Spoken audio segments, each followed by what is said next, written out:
Hey, what's up, guys? Welcome to 165 Entertainment. My name's Luby, and I just got out of seeing Guardians of the Galaxy Volume 2, and I just wanted to give a brief review about what just happened. So, Guardians 1 it was kind of like a rare phenomenon.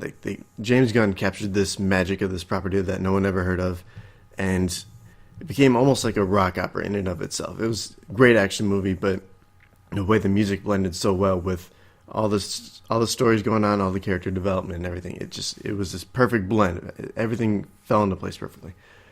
This one, Volume 2, the thing that's going through my head right now is that I find it's like this happy medium between Guardians 1 and Suicide Squad.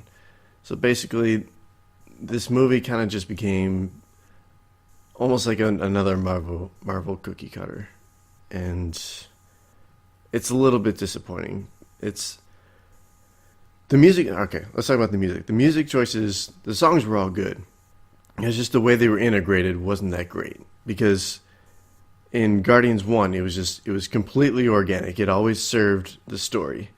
But then in this one, like in the opening scene, like they're literally trying to set up the music. And then there's another later scene where Rocket straight up asks, "Do you have any music to play along with this?" That's not how you set it up. It's supposed to just happen along with the story. Don't go out of your way to set it up.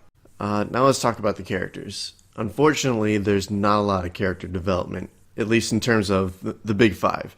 Star-Lord doesn't change that much. Gamora doesn't change that much. Drax doesn't change that much.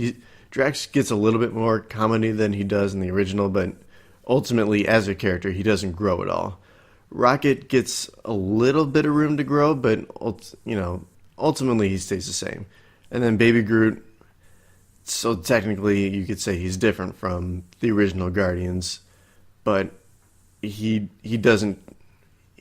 used in a way that you would expect a baby version of Groot to behave. So it's some comedy, some cuteness, and a little bit of like angry, crazy nonsense. The two characters that do get a lot of development are Yondu and Nebula.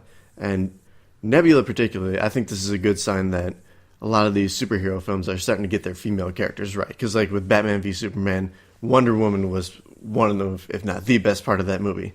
And Nebula, you get a lot of, not a lot of, but you get some of her backstory, and it hurts when you hear about some of the crap that she went through. And just some of the action that she gets involved with, it's pretty intense. And then Yondu, it's tough to say some of the stuff about Yondu without spoiling some of the movie, but he's in it for a good chunk, and he's played very well. All right, now let's talk about the villains for a little bit. So technically, there's 3 different villains throughout this movie. And one of them, the first one, it starts off, you think they're going in a really cool direction with it, but then it winds up just becoming another cookie cutter. The second one is kind of this army that's hounding the Guardians throughout most of the movie. And then the third one is kind of the same thing, except it's the Ravagers, which were the kind of gang of dirty, scraggly, basically space pirates that we saw in the original.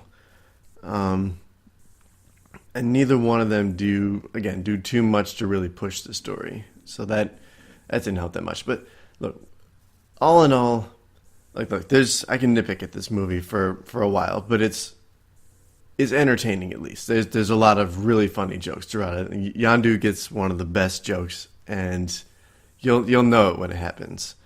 And there's some cool action sequences, and then there was this one interview with James Gunn, how he put so much emphasis on the color palette throughout this movie. It's a gorgeous movie. There's some really nice special effects, some really nice environments that were forged for this movie.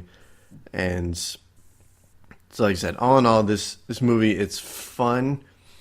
It doesn't do a whole lot to further the MCU or to further comic book movies in general. And it's if we keep getting more of these, then the genre is going to suffer for it.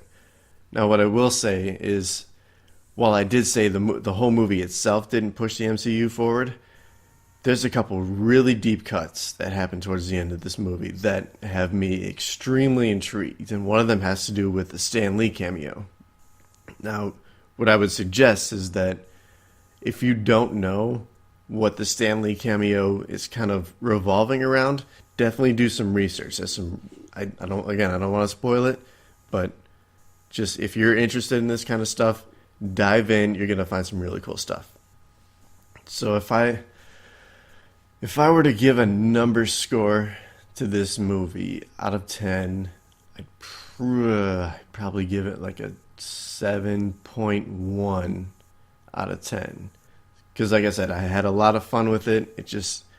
It didn't do a lot for the universe or for the genre. And that kind of hurt it a little bit. So, but then again, it's one of those things where if you haven't already seen it, see it for yourself, forge your own opinion. If you have already seen it, let me know in the comments how your review would stack up against mine. If you have any counterpoints to mine or anything you want to add to it, let me know. Otherwise, guys, look forward to 165 Entertainment. We're gonna make some changes to the channel because we kind of fell into this slacking a little bit. We're gonna pick things up.